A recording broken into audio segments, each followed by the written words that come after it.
Om.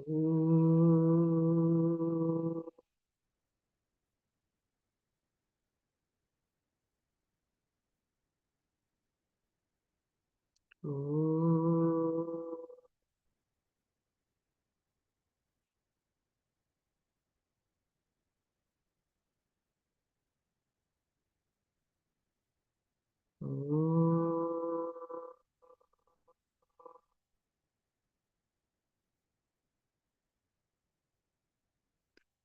Om Sahana Vavatu Sahanau Bhunaktu Sahaviryankaravavahai Tejasvinavadhitamastu ma vidvishavahai. Om Shanti Shanti Shanti. Narayanam Namaskritya Naram Chaiva Narottamam Devim Saraswatim Vyasam Tato Jayamudirayet.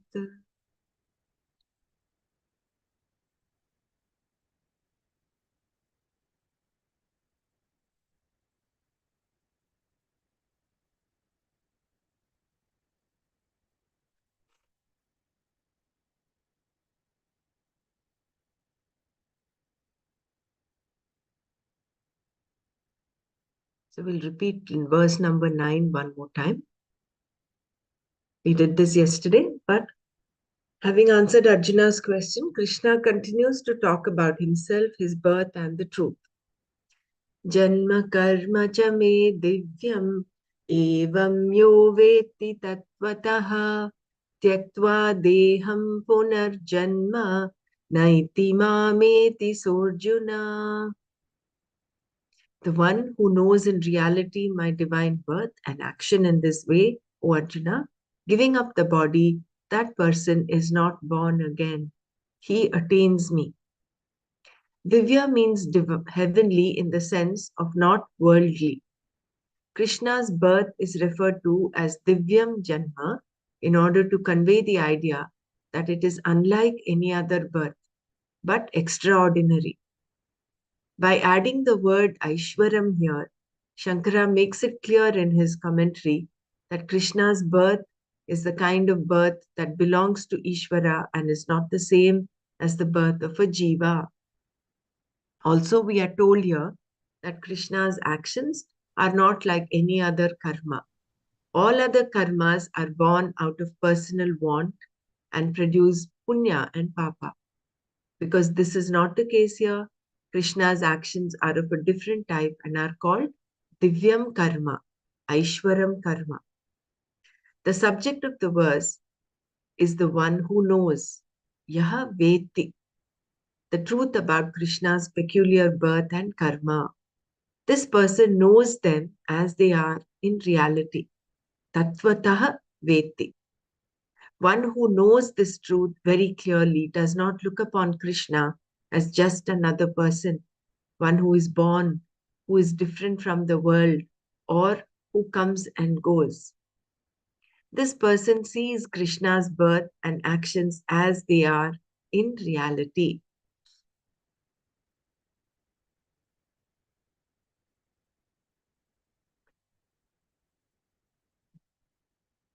So even the Janmashtami that we celebrate, it is with this understanding that Krishna as such literally does not have a birth, but he's as though born on that day. In the second chapter, Krishna had said that what is real, Sat, is not going to change at any time, and that which is not real, Asat, Mithya, is not going to be there all the time. Thus, whether Krishna's body is Vyavaharika, empirically real, or Pratibhasika, a projection, either way, it is still Mithya, not absolutely real. The one who knows the body to be Mithya and Atma to be Satya is the one who knows clearly. Tattvataha Veti.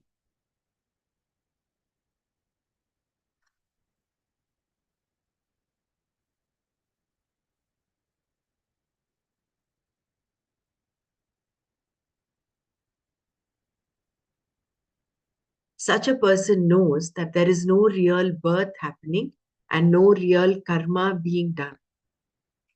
The one who knows in reality that Krishna, Ishvara, is not other than oneself and that I am that Parameshwara is a jnani.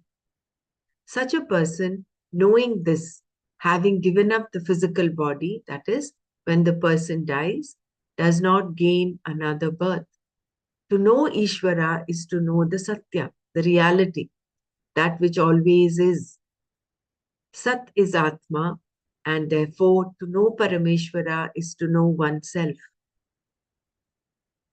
In fact, to know oneself is the only way to know Parameshwara Brahman.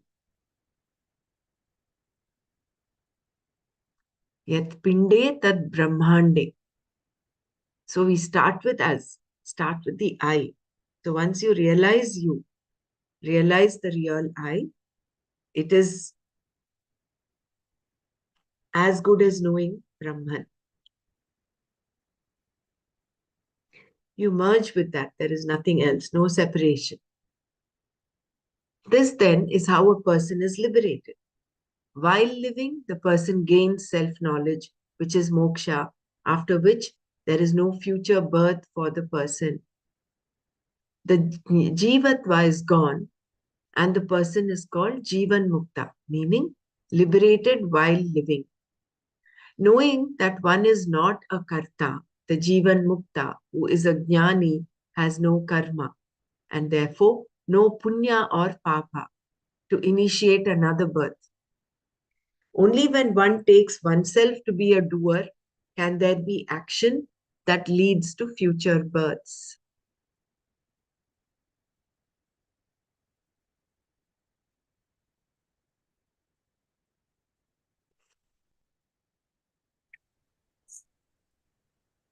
What happens to the jnani after death? If the Jivan Mukta does not take another birth, where does he or she go then? Does a jnani become permanently lodged somewhere? This question is based, of course, on the assumption that if the Jivan Mukta is not subject to rebirth, he or she must be somewhere else.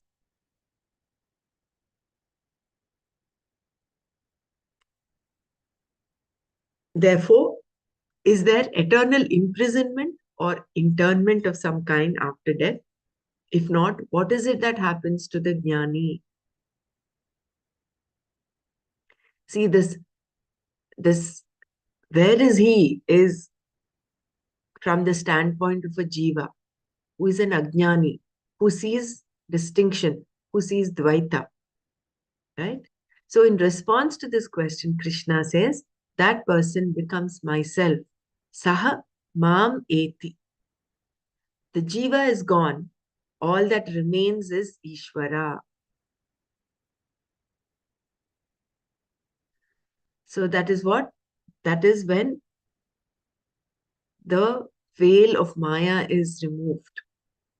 So going back to creation, Brahma, Brahmashraya Maya, Sattva-rajas Tamogunatmika Maya asti. And Atah Akasha Sambhutah, Akashad Vayu, Vayoragni, Agnerapah, Adbhya Prithivi.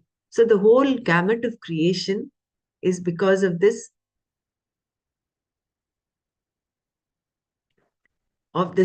entity called Maya. So when that is gone, what remains is only Brahman.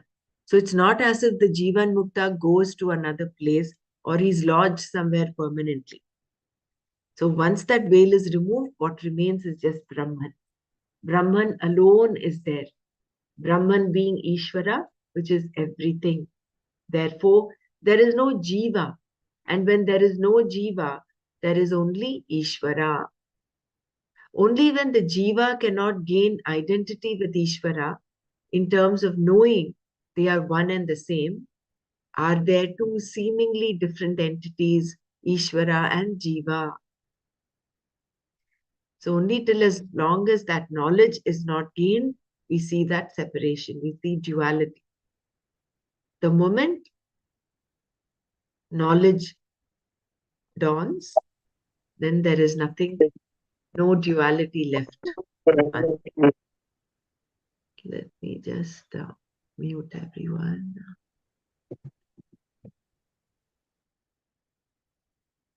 Here, the use of the word eti, gains, must be clearly understood. If it is used in its usual sense, gaining identity with Ishvara would mean that the jiva is like an amoeba ingested by Ishvara. But if the jiva is really a false entity and one understands the nature of oneself, then there is no jiva at all.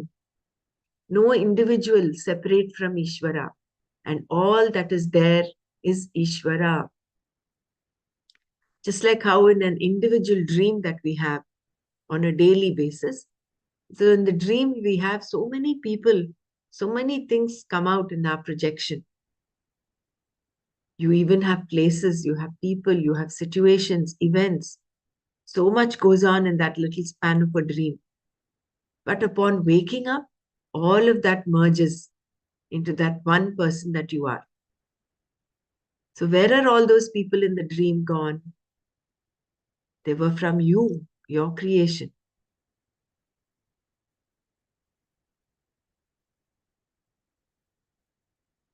So when we extrapolate this to Jiva and Brahma, that is what happens. So once the Jiva awakens to this knowledge, then there is no difference between Jiva and Brahma. There's no separation. The problem is one of separation, and there is no separation in fact. All that is there is Ishvara. It is not that Ishvara is someone who is located somewhere and the Jivan Mukta joins him there. Gaining Brahman is strictly in terms of knowledge.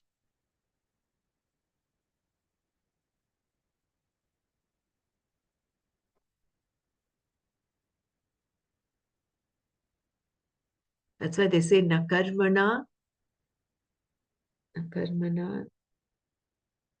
jnane naikena amritatva. So it is not with karma, not by doing karma, not by chanting, not by, any karma cannot get you there. It is only through knowledge. Jnane naikena. It is only that sort of knowledge that Krishna makes use of Arjuna's question. How could you have given this knowledge to Vivaswan in the beginning to reveal the nature of Atma? The cause for grief and how one can cross over it is the subject matter of the Gita. Although Krishna discusses many topics, he unfolds the subject matter in one continuous flow.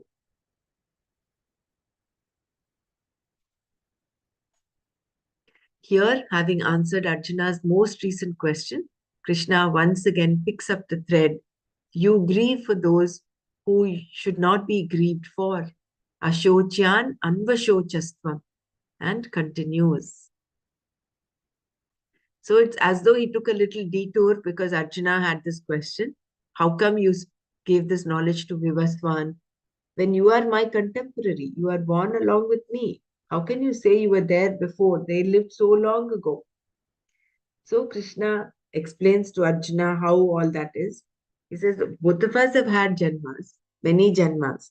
You don't remember, but I remember. And I, wielding the power of Maya, I take up, I as though take birth in order to uphold dharma, in order to re-establish dharma, as and when adharma is on the increase. Why? Paritranaya sadhuna vinashaya cha dushkrita. To protect the dharmis. Because there is no dharma without people following dharma. So when you protect the people who follow dharma, it's as though you're protecting dharma itself. And then we saw the whole three orders of reality, and then the concept of avatara, avataravada, how it is pratibhasika.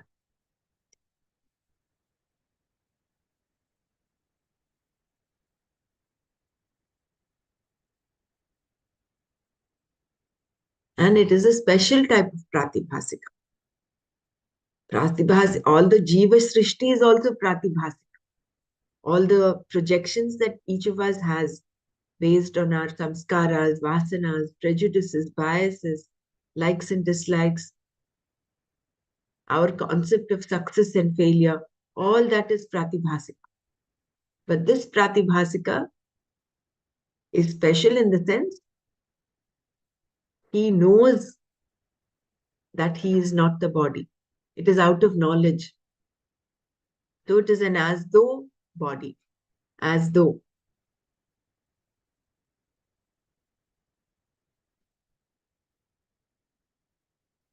And the action is also as though. It is not subject to the usual punya and papa.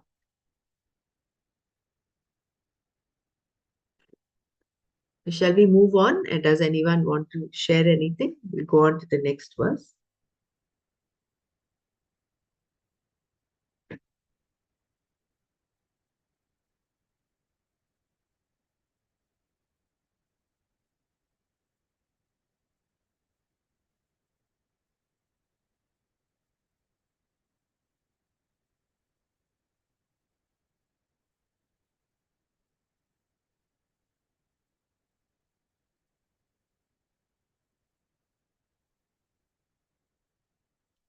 शीतरागभयक्रोधा मन्मना मामुपाश्रिताः बहवो ज्ञानतपसा पूता मद्भावमागताः. So continuing the teaching of Gita, Bhagavan says, Vita Raga Bhaya Krodha, free from craving, fear, and anger, Manmaya, totally resolved in me, Mam Upashrita, taking refuge in me, Jnana Tapasa, by the discipline of knowledge, Putaha, purified, Bahavaha, many, Madbhavam, my nature, Agataha, have come back. Vita Raga Bhaya Krodhaha, Manmayaha, Mam Upashritaha, Jnana Tapasa, Putaha, Bahavaha, Madbhavam Agataha. Free from craving, fear, and anger, totally resolved in me, taking refuge in me, purified by the discipline of knowledge, many have come back to my nature.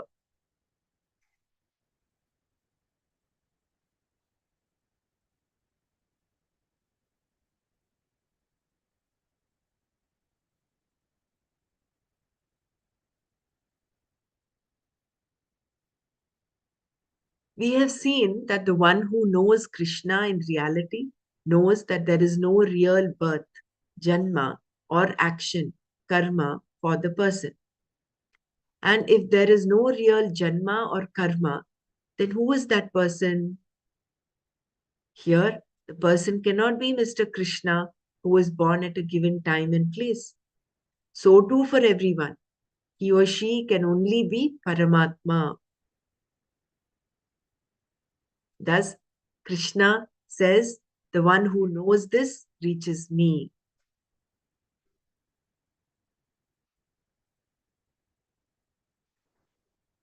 To know Krishna in this way is to know oneself.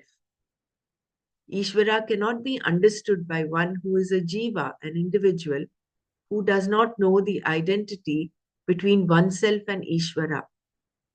The limited individual is not going to know that which is all-knowing, omniscient. Even to spell the word omniscient is a problem. Therefore, the most that can be said is that Ishvara's knowledge is not limited. All knowingness, sarvajnatva, can never be understood by an alpajna, one with limited knowledge.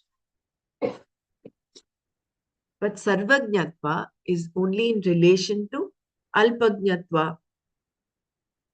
Both limited knowledge and all knowledge are adjuncts, upadhis, with reference to each other. The division between them being due to upadhi alone. Krishna's statement, only the one who knows the Paramatma reaches me, is to be understood in terms of the Paramatma not being separate from oneself. Krishna had said this before and is merely confirming it here before picking up the topic of sorrow. I'll repeat these two paras one more time, these three. So free from craving, fear, and anger, totally resolved in me, taking refuge in me, purified by the discipline of knowledge, many have come back to my nature.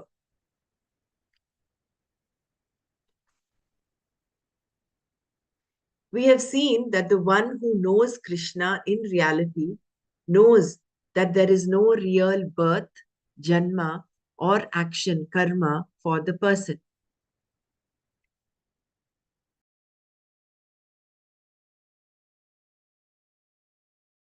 Just give me a second. Huh?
Sorry about that interruption.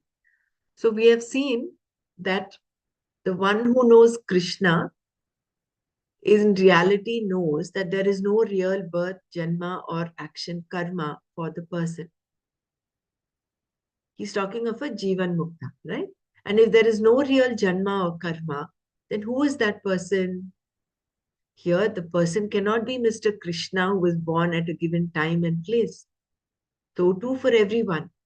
He or she can only be Paramatma. Because that Mr. Krishna is Pratibhasika again, right? So you cannot, so you can only be Paramatma. Thus, Krishna says, the one who knows this reaches me. So when he says reaches me, it is not Mr. Krishna, with that peacock feather in his head. It is he as Ishvara, he as Parameshvara, he as Paramatma. To know Krishna in this way is to know oneself. They say, in order to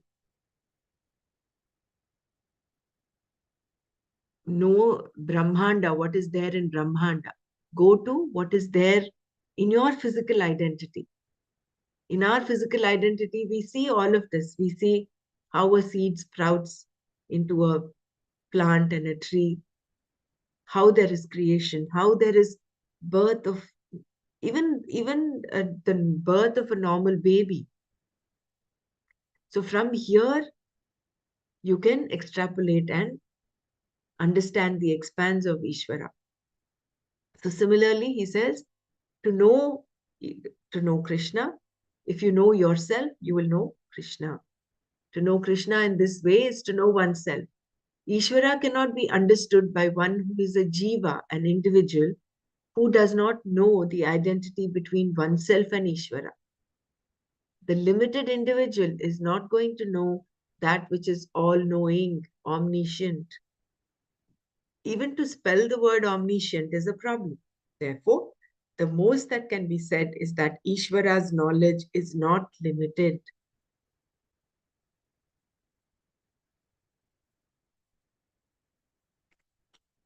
So it is all-knowing. Sarvajnatva. All-knowingness, sarvajnatva, can never be understood by an alpajna, one with limited knowledge. But sarvajnatva is only in relation to alpajnatva.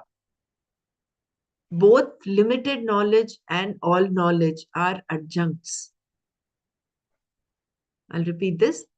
But sarvajnatva is only in relation to alpajnatva. Both limited knowledge and all knowledge are adjuncts, upadhis, with reference to each other, the division between them being due to upadhi alone. What is this upadhi here? Is either jiva or Ishvara. That is the upadhi, right?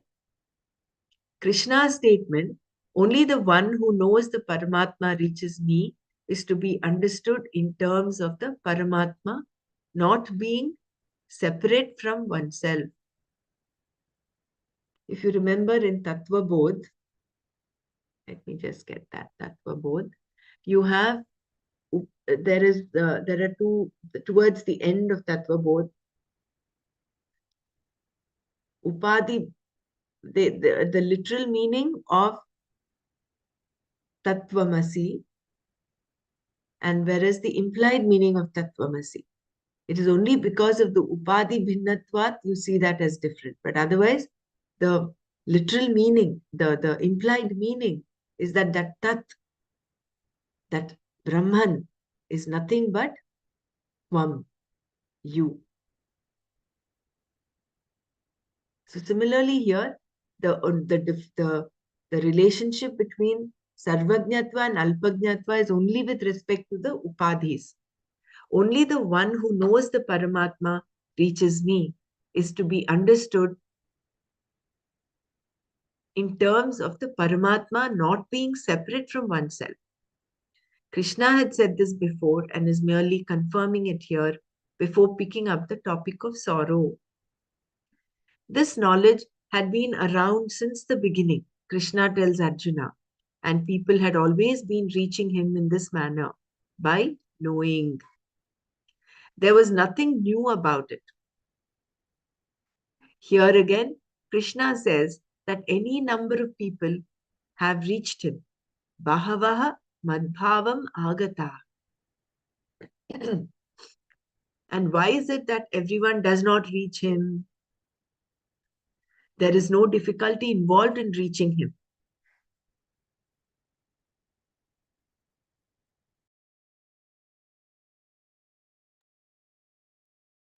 But first, one has to recognize that he must be reached. And having recognized this, how is one going to reach him if one is driven by one's cravings, fears, and anger? In fact, there is nothing to reach because one is already Paramatma. The question, therefore, is how far one's discerning power extends and what is it that one is choosing. In this verse, the people for whom the craving, fears, and anger have gone away, Vita, Raga, Bhaya, Krodhas, are described as those who have reached him in terms of knowledge.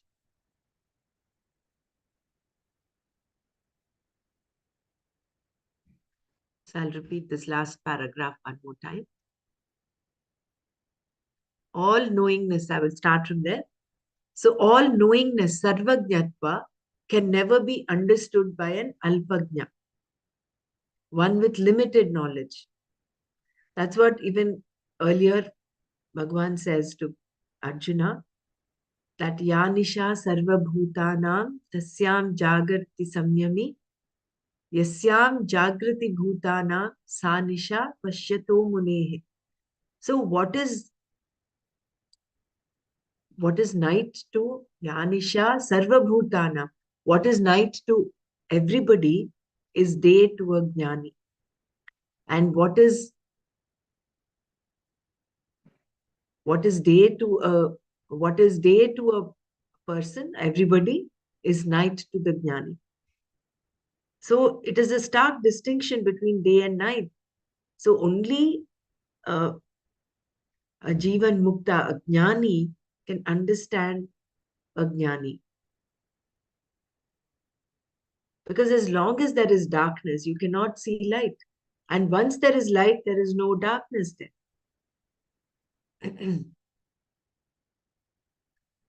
Similarly, a jiva cannot understand Ishvara as long as he has this limited knowledge. So, both limited knowledge and all knowledge are adjuncts, upadhis, with reference to each other. The division between them being due to upadhi alone.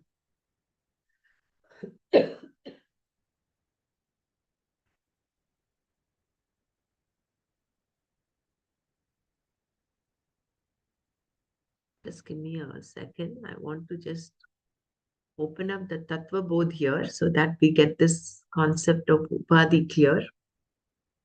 Tattva Bodh shlokas and meanings. 19.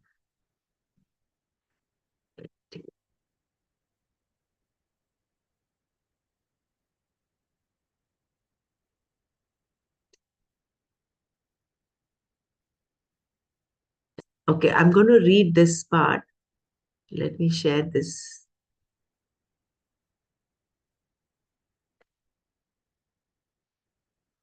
So, Tattvamasi, right? So here, I'm just coming here because of the Upadhi aspect. Nanu Sahankarasya. What is that? This one. Okay. Jiva and Ishvara, right? This is from. So we saw this Panchikaranam, then Etebhyaha Panchikrita Panchamu Mahabhutebhyaha Stula Shariram Bhavat. Evam Pinda Brahmanda Yoraikyam Sambhutam. So in this way, the individual and the cosmic creation emerge from the 5 elements. Then Jiva and Ishvara. Stula Sharirabhimani Jiva Namakam Brahma Pratibimbam Bhavati. So the Jiva, individual self-conscious self, who identifies with the physical body, is actually the reflection of Brahma, universal consciousness. Sa eva jivaha prakritya swasmat Ishwaram bhinnatvena janati. This jiva indeed believes that Ishvara, that is the source of creation, to be basically different from himself.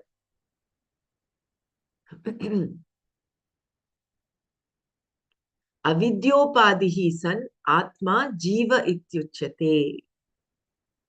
The atma reflected in the avidya adjunct is known as jiva. Mayopadhihi san ishvara iti uchyate. The same when reflected in the maya adjunct is called ishvara. So the upadhi here is what? Avidya and maya. Maya, sum total of avidya is maya. So individual jiva, the adjunct upadhi is avidya. Then evam upadhi bhedat jiveshvara bheda drishtihi yavat paryantam tishtati tavat paryantam janma maranadi rupa samsaro nani vartate. Thus, as long as one believes that jiva and ishvara are different, a mistaken belief that occurs based on difference in adjuncts.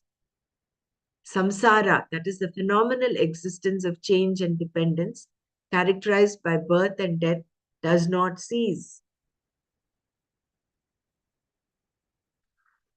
Tasmat karanat na jiveshwarayor veda buddhihi svikarya. Hence, one should not subscribe to the belief and difference between Ishvara and Jiva. So this is the first step, basically, to understand that there's no difference, at least in a conceptual manner. Once you realize it, of course, the concept vanishes and it becomes the truth. Nanu sahankarasya kinchignasya jivasya nirahankarasya sarvajnasya ishvarasya tatvamasiti mahavakyat kathama veda buddhihi syat ubhayoh viruddha dharmakrantatvat. Doubt is, how can the words of Upanishads like Tattvamasi give rise to knowledge of oneness between the Jiva and Ishvara? The two possess mutually contradictory properties. The former is characterized by ego and ignorance, former meaning Jiva, whereas the latter is free from ego and is omniscient. So, how can there be this connect? How can there be this? How can they be one, Jiva and Ishvara? Is the doubt. Iti chena स्थूल सूक्ष्म शरीराभिमानी त्वं पद वार्यार्थः उपाधि विनिर्मुक्तं समाधि दशा संपन्नं शुद्धं चैतन्यं त्वं पद लक्ष्यार्थः. Answer is no. So the word tvam in the sentence tattvamasi literally denotes the self who is mistakenly identified with the physical and subtle bodies. But the implied meaning of the word tvam indicated the self, that is pure awareness, free from these adjuncts, as seen in the state of samadhi, self-knowledge. Right? So, the only difference is the avidya over here. It's because of avidya. The literal meaning is the mistaken identity with the body, mind, subtle, so physical and the subtle bodies.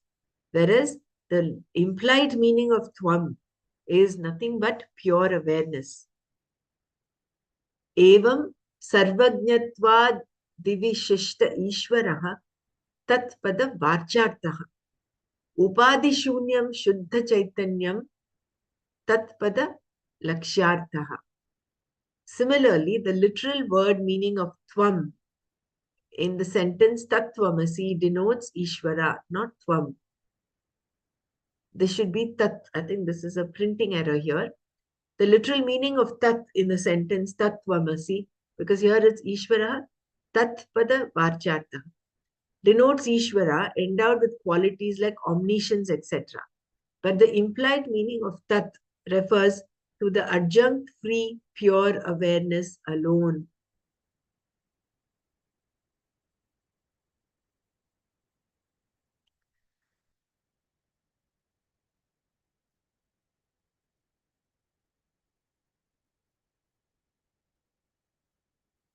So the sixfold qualities of Bhagavan that we learned, absolute knowledge, absolute wealth, absolute overlordship, absolute dispassion, all of that are nothing but qualities. So that is again qualifying, whereas that is the literal meaning. But whereas what is the implied meaning of that is just pure Shuddham Chaitanyam, pure awareness. Evam cha jiveshwarayo chaitanya rupena bhede vadaka bhavaha. Hence, there is no obstacle to the knowledge of oneness between the pure consciousness that is the real nature of both Ishvara and Jiva. Evam cha Vedanta Vakyaihi Sadgurupadeshena cha Sarveshvapi Bhuteshu Esham Brahma Buddhirutpanna te jivan muktaha ityarthaha. In this way, those who gain the vision of Brahman in all beings by the words of Vedanta and the teachings of the Guru become Jivan Muktas, liberated even while alive. Yad nanu Jivan Muktaha kaha. Who is the Jivan Mukta? Yatha Dehoham, Purushoham, Brahmanoham, Shudroham Asmiti, Dridhanishchayaha, Tatha Naham Brahmanaha, Na Shudraha, Na Purushaha, Kintu Asangaha, Sachidananda Swarupaha, Prakasha Rupaha, Sarvantaryami, Chidakasha Rupo Asmiti, Dridhanishchaya Rupo Aparoksha Jnanavan Jivan Muktaha. Just as a layman firmly believes that I am the body, I am a person, I am Brahmana or I am a Shudra, etc., the Jivan Mukta firmly recognizes that I am not a Brahmana or Sudra or a person. Rather, I am the nature of unassociated Sat Chit Ananda. I am effulgent in form, manifest in all beings, and consciousness without limits. Thus, the Jivan Mukta has the direct knowledge of the Atma.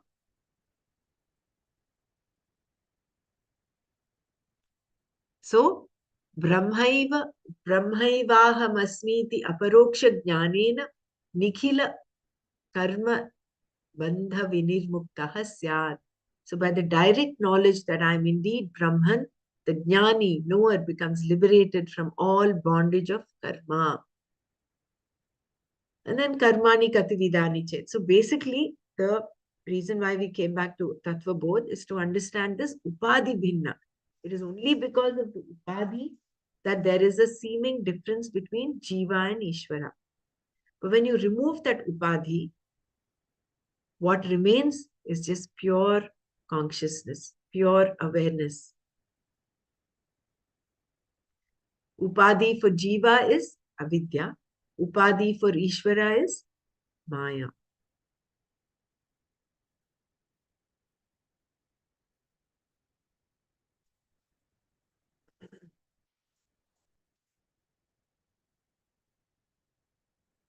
So we'll go back to our chapter 4. So this all-knowingness, sarvajnatva, can never be understood by an alpajna, one with limited knowledge. But sarvajnatva is only in relation to alpajnatva. Both limited knowledge and all knowledge are adjuncts, upadhis, with reference to each other.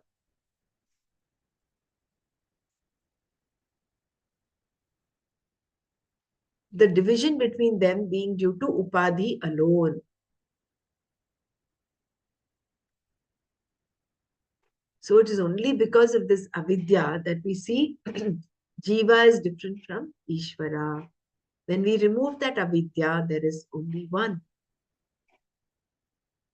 Krishna's statement, only the one who knows the Paramatma reaches me, is to be understood in terms of the Paramatma not being separate from oneself. Krishna had said this before and is merely confirming it here before picking up the topic of sorrow.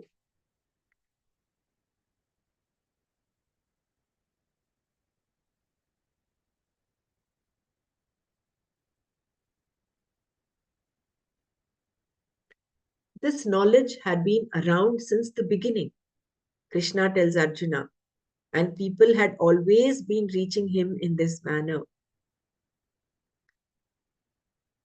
So this knowledge is there. It does not have a birth, right?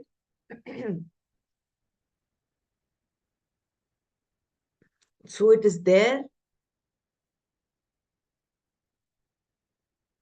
even before creation. And it is the only thing that exists. So people have been reaching also is not the right word. People have been merging with that Brahman from many, many years, even before, from the beginning, by knowing. There was nothing new about it. So if Vivaswan and Manu and all of them got this knowledge, there was nothing new because this knowledge had always been there. Here again, Krishna says that any number of people have reached him. Bahavaha madbhavam agataha. And why is it that everyone does not reach him? That is relevant to us. There is no difficulty involved in reaching him. But first, one has to recognize that he must be reached. So when will that happen? When that mumukshutvam dawns. Of all the four purusharthas, dharma, artha, kama, moksha, unless that moksha purushartha is kindled, one does not even, you cannot take, that's the first step to reach him, first step to realize your Brahman. And having recognized this, how is one going to reach him if one is driven by one's cravings, fears, and anger? So if we are just caught up in artha and kama all the time, or even dharma, where is liberation, right? So in fact, there is nothing to reach because one is already Paramatma. The question, therefore, is how far one's discerning power extends and what is it that one is choosing.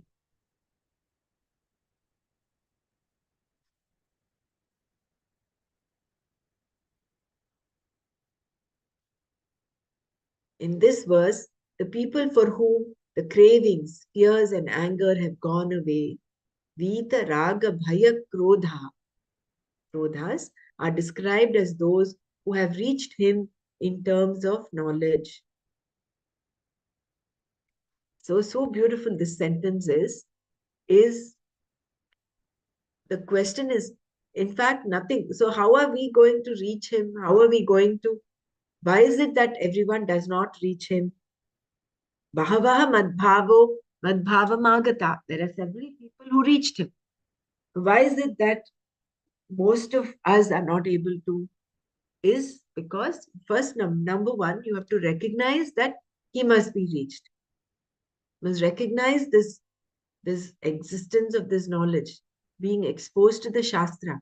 That is step one. And then the question is, therefore, there is nothing to reach because one is already Paramatma. The question, therefore, is how far one's discerning power extends and what is it that one is choosing. That one is choosing is so important. What is it that we are choosing? Are we choosing raga, dvesha? And are we choosing to be fearful rather than fearless? Are we choosing avidya against vidya? So how far one's discerning power extends. So the more viveka we have, the less we are identifying with this subtle and the physical bodies.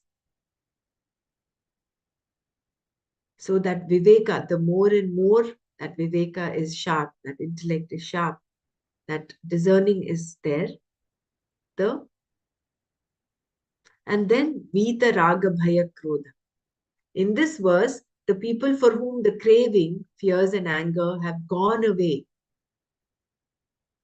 And who is that for whom it's gone away? A mature person, that is a karma yogi, who continues to act, but with this attitude of what? Karmanye vadikaraste ma phaleshu kadachana ma karma phalahetu bhuku ma te sangostva karmani. He's not attached to inaction. He does his action 100%. And no matter what the result is, accepts it as prasada, who has prasada buddhi and ishwararpana buddhi. There is that bhakti involved. So that I-ness, minus is diluted to that extent, to a great extent. And then yoga karma sukaushali. And he discerns that choosing how to act, what to act, that discernment in action, that discrimination in action. So the Vita Raga Bhaya Krodhas are described as those who have reached him in terms of knowledge. What is the nature of fear? Should we go ahead? Let me know if anyone wants to share. We said we'll leave 10 minutes for Manana.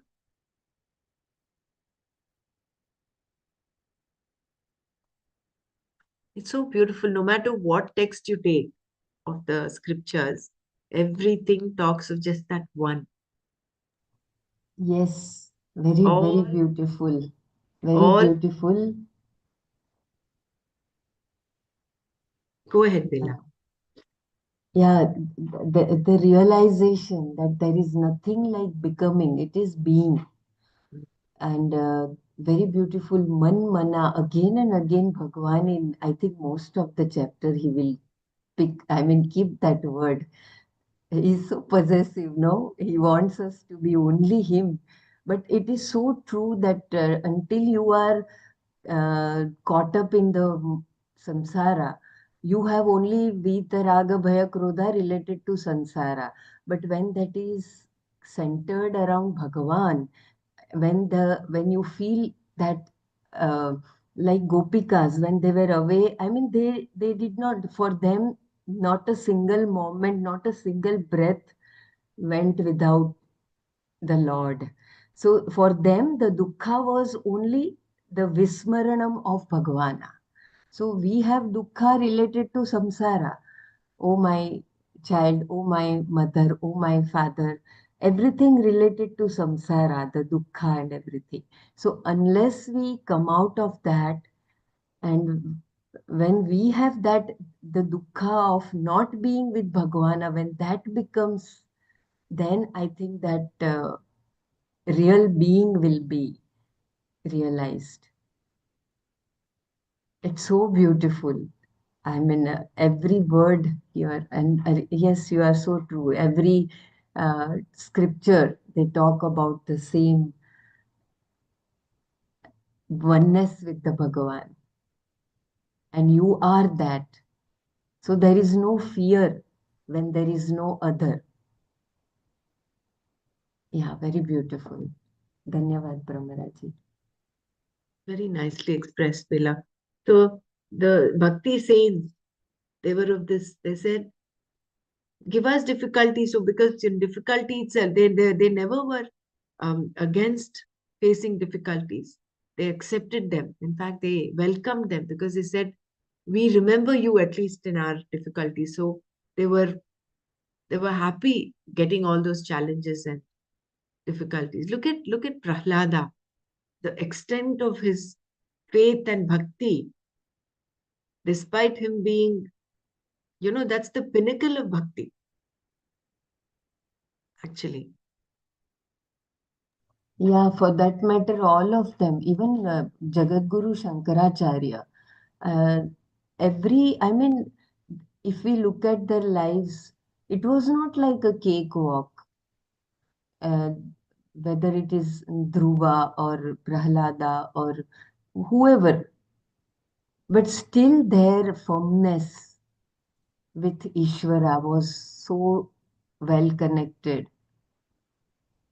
And one more beautiful thing, I mean, till now, like in Vaishnava Sampradaya, they tell that in Vaikuntha, it will not be one Chaturbhuja. You will find everywhere all Chaturbhujas roaming around.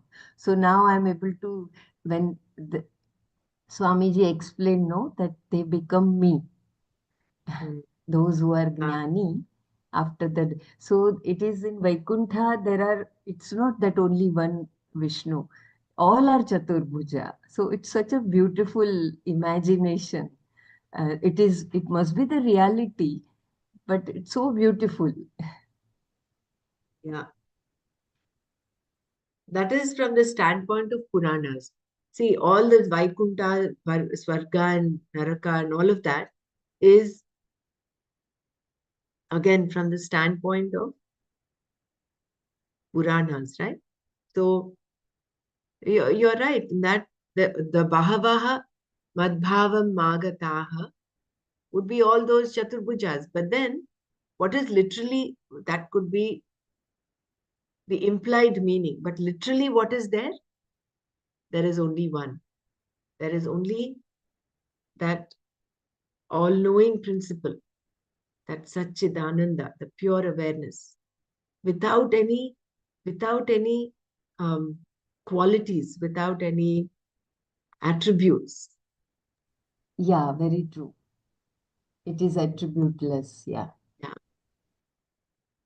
For our understanding, yes. For our understanding, you say, because that is why the beginning of this verse starts off, where does this person go? Where does the Jivan Mukta go? Does he go, get lodged somewhere? Like, if a person who's not exposed to Advaita will think, oh, he goes to Vaikunta. But does he actually go? Is there a place called Vaikunta? That is again, it is a creation of uh, Vyasa Bhagavan to make the tenets of Vedanta be understood by common people in the form of Puranas.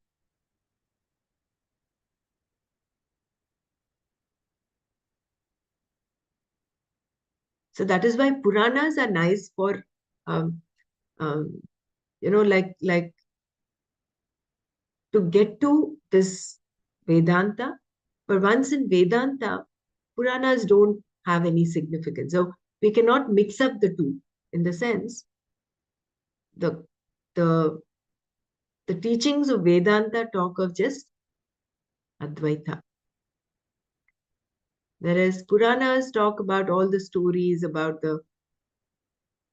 it's more in the Vyavaharika, in the empirical reality. Whereas Vedanta talks of only Paramarthika Satya. That's only one. So from the many going towards the one. Any other sharing? We'll take up nature of fear tomorrow. We have seen that raga. This is where we are all caught up, no? This fear, raga, and dvesha. The primary enemies, so to say. Absolutely, very true. And they only break that peace and that prasanna chitta, what Nanaji said, no? That Mm. even my father-in-law, I mean, my mother, they always used to say that is very important, that you remain in that prasannata all the time.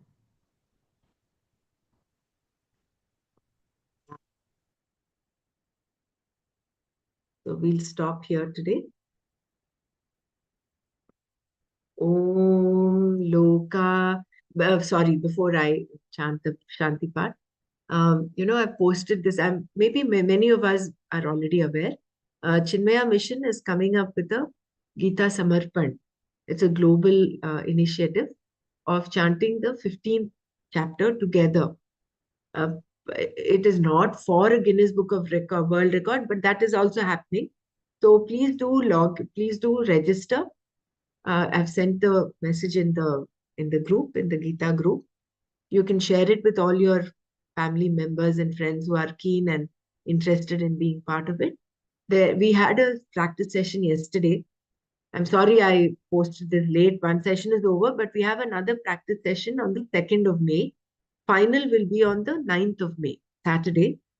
8th May is Swami Chinmayananda's birth anniversary. So please do sign up. For if those in India, there's a different link. Those outside of India, there's a different link to register. Only thing is, maybe that certificate might not come, but then you'll be part of this beautiful initiative. We had a chanting session yesterday, and it was very, very nice.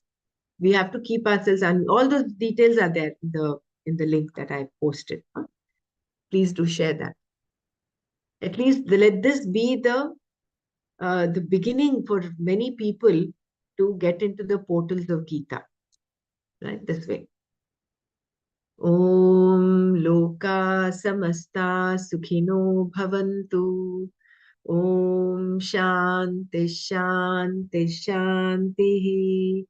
Om Tat Sat Shri Krishnarpanamastu. Jai Gurudev.